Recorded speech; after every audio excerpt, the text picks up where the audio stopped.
नमस्कार दोस्तों,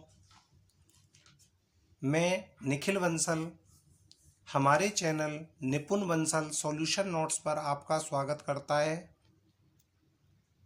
आज दोस्तों हम लेकर आए हैं एनसीईआरटी वेस्ट क्लास 9th का चैप्टर नंबर 2 जो कि है भारत के भौतिक विभाग। ये सारे चैप्टर्स के जो फैक्ट्स हैं यह प्रतियोगी परीक्षाओं को ध्यान में रखकर बनाए गए हैं। हमारी आगामी वीडियो को देखने के लिए आप हमारे चैनल को सब्सक्राइब कर लीजिए और इसे अधिक से अधिक शेयर करें और कमेंट करके बताएं। बहुत सारे 9th क्लास के बच्चे ये कमेंट कर कर बोल रहे थे कि सर आप यानी कि अगला वीडियो कब बनाएंगे, तो हम किसी कारणवश वीडियो नहीं बना पाए थे। तो आज हमने भारत के भौतिक विभाग चैप्टर को आज फैक्ट्स के द्वारा समझाने का प्रयास करेंगे और आप सभी को नवरात्र स्थापना की हार्दिक शुभकामनाएं। तो देखिए, क्लास 9th में हमारा जो सब्जेक्ट है सोशल साइंस, उसका आज है चैप्टर नंबर 2 भारत के भौतिक विभाग। भारत के भौतिक विभाग में हम देखते हैं कि भारत विभिन्न स्थलाकृतियों वाला एक विशाल देश है। क्योंकि देखिए दोस्तों कि भारत में सभी तरीके की स्थलाकृतियाँ पाई जाती हैं, जैसे पर्वत, पठार, मैदान, घाटियाँ आदि सभी भारत में पाई जाती हैं। वास्तव में हमारे देश में हर प्रकार की भूआकृतियाँ पाई जाती हैं, जैसे पर्वत, मैदान, मरुस्थल, पठार व द्वीप समूह। आगे देखिए, कुछ प्रमाणों के आधार पर भूगर्भ शास्त्रियों ने इन भौतिक आकृतियों के निर्माण की व्याख्या करने की कोशिश की है। एक सर्वमान्य सिद्धांत प्लेट विवर्तनिक का सिद्धांत है। कहने का मतलब जो प्लेट टेक्टोनिक सिद्धांत है यह एक सर्वमान्य सिद्धांत है जिसके द्वारा हम भौतिक आकृतियों को जानने का प्रयास करते हैं। और इस सिद्धांत के अनुसार पृथ्वी की ऊपरी परपटी 7 बड़ी एवं कुछ छोटी प्लेटों से मिलकर बनी है। यानी कि इसकी परपटी 7 बड़ी एवं कुछ छोटी प्लेटों से मिलकर बनी है। इनमें देखिए आप कि इसमें कुछ प्लेट्स दिखाई गई हैं, जैसे कि जो पृथ्वी है यह इन प्लेटों के ऊपर स्थित है। तो जब प्लेटें एक दूसरे की ओर, जैसे यहाँ पर आपको ये प्लेट दिखाई दे रही है, जब दो प्लेटें आपस में एक दूसरे की ओर गतिमान होती हैं, जब दो प्लेटें आपस में एक दूसरे की ओर गतिमान होती हैं तो हल्की प्लेट जो होती है वो भारी प्लेट के ऊपर चढ़ जाती है। हल्की प्लेट भारी प्लेट के ऊपर चढ़ जाती है और इन प्रकार की प्लेटों को अभिसारी प्लेटें कहते हैं। अभिसारी का मतलब है जब दो प्लेटें आपस में एक दूसरे की ओर खिसकती हैं तो उन्हें अभिसारी प्लेटें, और जब दो प्लेटें आपस में एक दूसरे के विपरीत खिसकती हैं तो उन्हें अपसारी प्लेटें कहते हैं। इसी प्रकार से है रूपांतर परिसीमा। रूपांतर परिसीमा में क्या होता है, जब दो प्लेटें आपस में एक दूसरे के क्षैतिज यानी कि क्षैतिज अवस्था में खिसकती हैं तो उन्हें रूपांतर परिसीमा कहते हैं। इसके आगे देखिए कि विश्व के अधिकतर ज्वालामुखी एवं भूकंप संभावी क्षेत्र प्लेट के किनारों पर स्थित हैं। इसका अर्थ यह है कि जहां पर प्लेटें आपस में एक दूसरे की ओर खिसकती हैं, जो कि अभिसारी प्लेट वाला क्षेत्र है या अपसारी प्लेट वाले क्षेत्र हैं, इन्हीं प्लेटों के किनारे पर ही अधिकतर ज्वालामुखी और भूकंप आते हैं। इसके बाद है सबसे प्राचीन भूभाग यानी कि प्रायद्वीपीय भूभाग गोंडवाना भूमि का एक हिस्सा था। अब ये जो गोंडवाना भूमि है वो क्या है कि प्राचीन समय में सभी महाद्वीप मिलकर एक भूभाग बनाते थे जिसे कहते थे दोस्तों पेंजिया। जिसे क्या कहा जाता था, पेंजिया कहा जाता था। और यह पेंजिया 2 हिस्सों में बटा हुआ था। यह हिस्सा 2 हिस्सों में बटा हुआ था, जिसके उत्तरी भाग को, क्योंकि हमने पहले ही पढ़ लिया था वीडियो में कि ऊपर की ओर का जो भूभाग है उसे उत्तरी गोलार्ध कहते हैं। तो उत्तरी भूभाग को अंगारालैंड इसे कहते थे, अंगारालैंड या लॉरेशिया, और दक्षिणी भूभाग को गोंडवाना लैंड के नाम से जाना जाता है। और दक्षिणी भाग को गोंडवाना लैंड के नाम से भी जाना जाता है। इसके बाद देखिए आप कि सबसे प्राचीन भूभाग यानी कि प्रायद्वीपीय भूभाग गोंडवाना भूमि का एक हिस्सा था, जो कि हम अब यानी नक्शे के माध्यम से देखने का प्रयास करते हैं। देखिए दोस्तों, यूरेशियन प्लेट, प्रशांत महासागरीय प्लेट, उत्तरी अमेरिकी प्लेट, दक्षिणी अमेरिकी प्लेट, अफ्रीकी प्लेट, प्रशांत महासागरीय प्लेट और इंडो ऑस्ट्रेलियन प्लेट। ये जो आपको नीचे की तरफ की जो प्लेटें दिखाई दे रही हैं, जैसे दक्षिणी अमेरिकी प्लेट, अफ्रीकी प्लेट, इंडो ऑस्ट्रेलियन प्लेट, ये सभी की सभी गोंडवाना लैंड के भूभाग थे। ये सभी गोंडवाना लैंड भूभाग के भाग थे। इसके बाद है गोंडवाना भूमि। गोंडवाना भूमि क्या है कि प्राचीन विशाल महाद्वीप पेंजिया का दक्षिणतम भाग, जैसे अभी अभी आपने इस मैप के द्वारा देखा कि पेंजिया का जो दक्षिणतम भाग है उसके उत्तर में तो अंगारा भूमि है और जो दक्षिणी भूमि है उसे गोंडवाना लैंड के नाम से जाना जाता है। उसे गोंडवाना लैंड के नाम से जाना जाता है। अब देखते हैं दोस्तों भारत के भौतिक विभाग। भारत को कितने भौतिक विभागों में बांटा गया है? तो भारत को 6 भौतिक विभागों में बांटा गया है।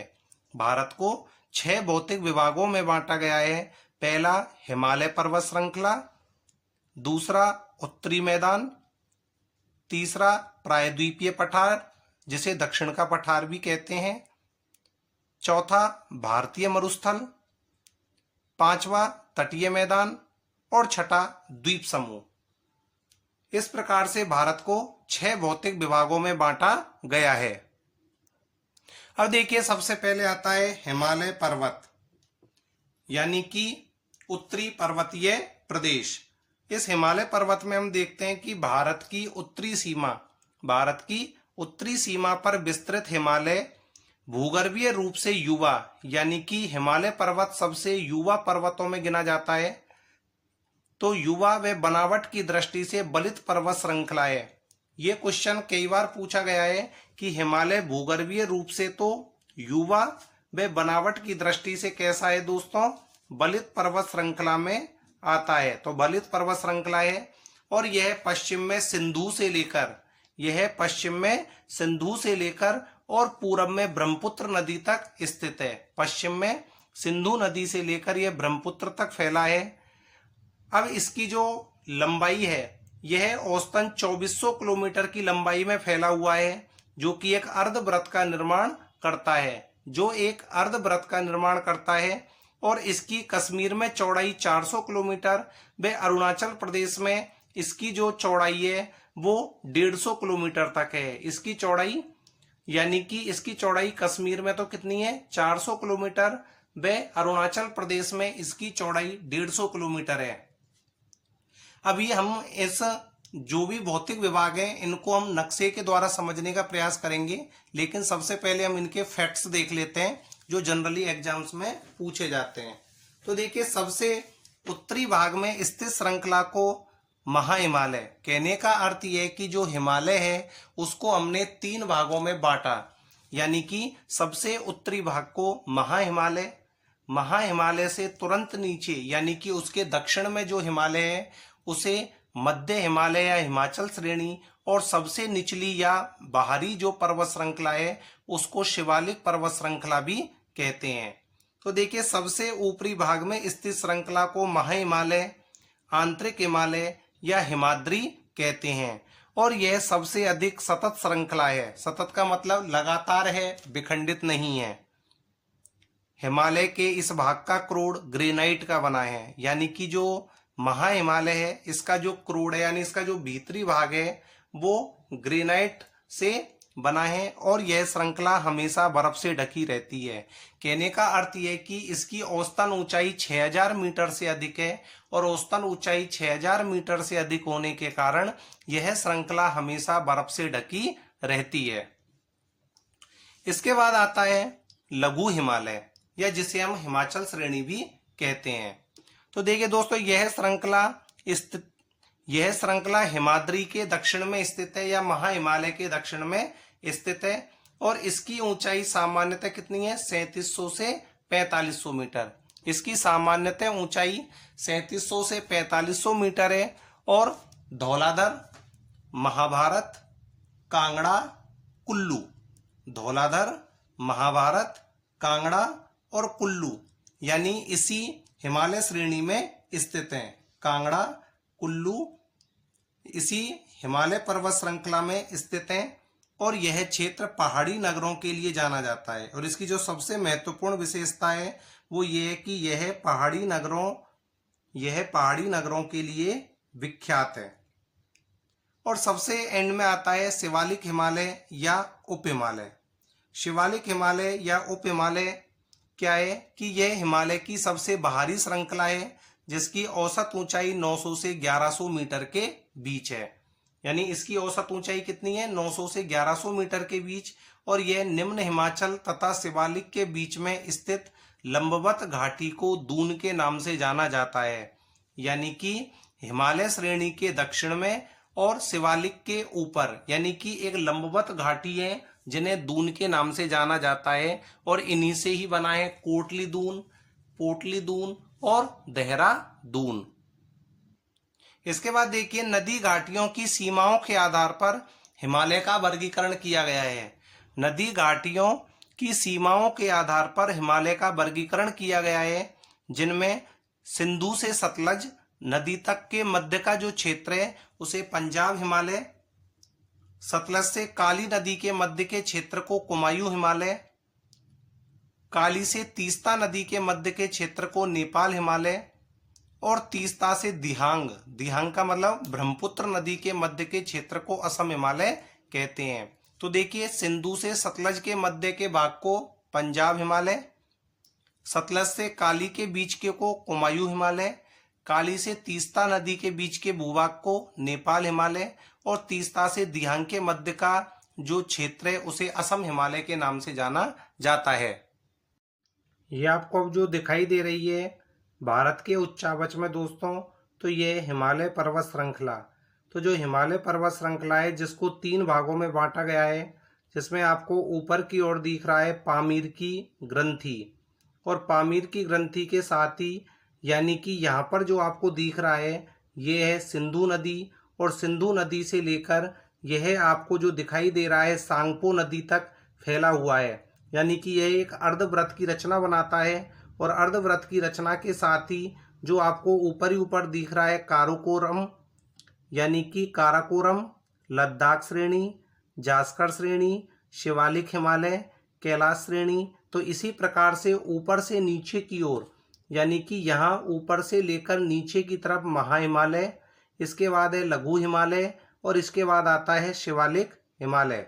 देखिए दोस्तों इसमें जो आपको दिखाई दे रहा है ये है भारत का भौतिक विभाग। यानी कि भारत को भौतिक श्रेणी से इन निम्न भागों में बांटा गया है, जिसमें ये दिख रहा है आपको उत्तरी पर्वतीय प्रदेश, ये आपको दिख रहा है उत्तर का विशाल मैदान, ये है भारतीय मरुस्थल, ये है दक्षिण का पठार और ये आपको जो इस सीमा रेखा में दिखाई दे रहा है ये है तटीय प्रदेश।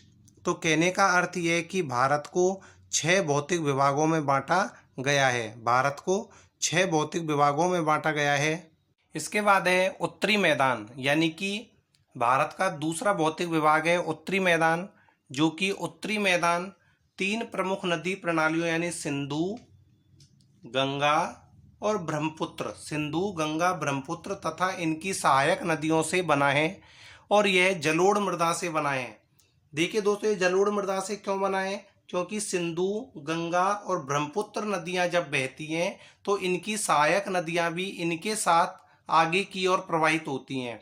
इसके कारण यह अपने साथ जलोढ़ मृदा लेकर आती हैं, यानी कि बारीक मिट्टी लेकर आती हैं और वह यहाँ पर अपना निक्षेप कर देती हैं, यानी उत्तर के मैदान में यह उनका निक्षेप कर देती हैं और इसका विस्तार लगभग 7 लाख वर्ग किलोमीटर क्षेत्र में है और इसका विस्तार 7 लाख वर्ग किलोमीटर क्षेत्र में है।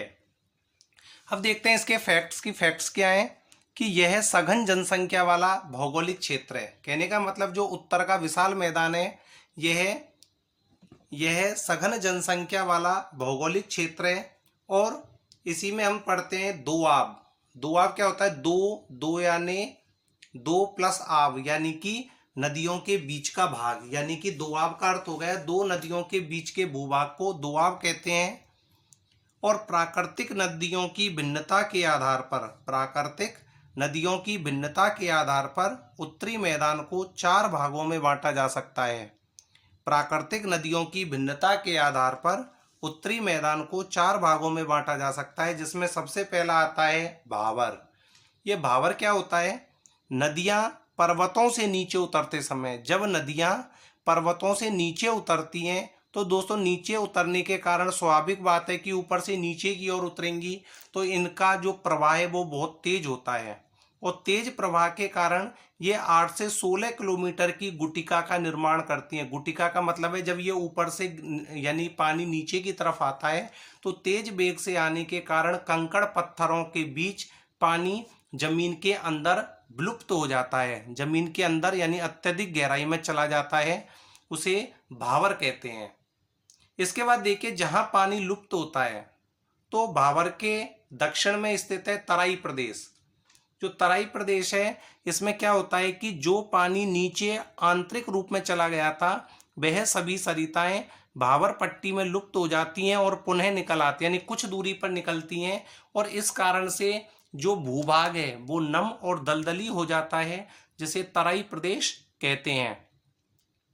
इसके बाद आता है खादर। खादर क्या होता है? नवीन जलोढ़ मृदा वाला क्षेत्र, अर्थात जहां पर बाढ़ का पानी प्रतिवर्ष अपनी नई परत जमा करता रहता है, बाढ़ का पानी प्रतिवर्ष अपनी नई परत जमा करता रहता है, उसे खादर। और पुरानी जलोढ़ मृदा का क्षेत्र जहां बाढ़ का पानी नहीं पहुंच पाता उसे बांगर कहते हैं। अब पुरानी जो जलोढ़ मृदा क्षेत्र है वहां की जो मिट्टी है वहां पर चूनेदार निक्षेप पाए जाते हैं, जिन्हें स्थानीय भाषा में कंकर के नाम से भी जाना जाता है, जिसे स्थानीय भाषा में कंकर के नाम से भी जाना जाता है। देखिए दोस्तों, इसके बाद है हमारा अगला भौतिक विभाग प्रायद्वीपीय पठार। इसके बाद हमारा जो अगला भौतिक विभाग है वो है प्रायद्वीपीय पठार, जिसे हम दक्षिण का पठार भी कहते हैं। यह प्राचीनतम भूभाग का एक हिस्सा है और इस पठारी भाग में चौड़ी तथा छिछली घाटियां एवं गोलाकार पहाड़ियां हैं। ये पेपर में पूछा जा चुका है कई बार कि गोलाकार पहाड़ियां किस भूभाग में पाई जाती हैं, तो प्रायद्वीपीय पठारी क्षेत्र में गोलाकार पहाड़ियां और चौड़ी व छिछली घाटियां पाई जाती हैं। देखिए प्रायद्वीपीय पठारी जो भूभाग है इस पठार को दो मुख्य भागों में बांटा जाता है। इस पठार को दो मुख्य भागों में बांटा जाता है। पहला मध्य उच्च भूमि और दूसरा दक्कन का पठार, जो कि आपने पढ़ा भी है कि दक्कन का पठार काली मिट्टी का क्षेत्र है। तो काली मिट्टी का क्षेत्र है दक्कन का पठार। तो दक्षिण का पठार एक त्रिभुजाकार भूभाग है, यानी दक्षिण के पठार की जो आकृति है वो त्रिभुजाकार है, जो नर्मदा नदी के दक्षिण में स्थित है।